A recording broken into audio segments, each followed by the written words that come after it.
ideme si predstaviť automatický kávovár Dr. Coffee C12.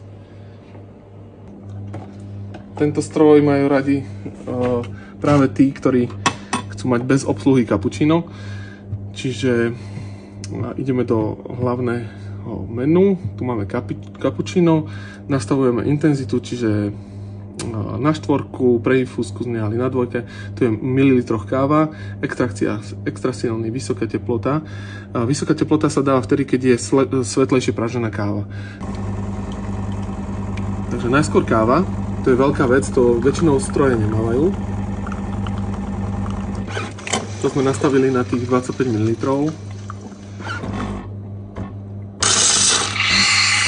Používame A2 mlieko.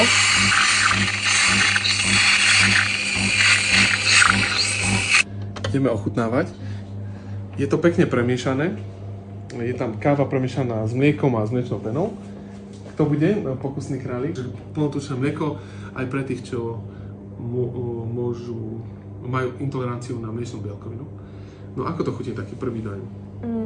Je to dobré, také jemné jemné cappuccino. Okay. Nie je to také moc vodové? Nie je to ako vodové. Z takých automatov niekedy však sa môže byť. Nie, je to ideálne, by som povedala. Fakt? Áno. Úplne to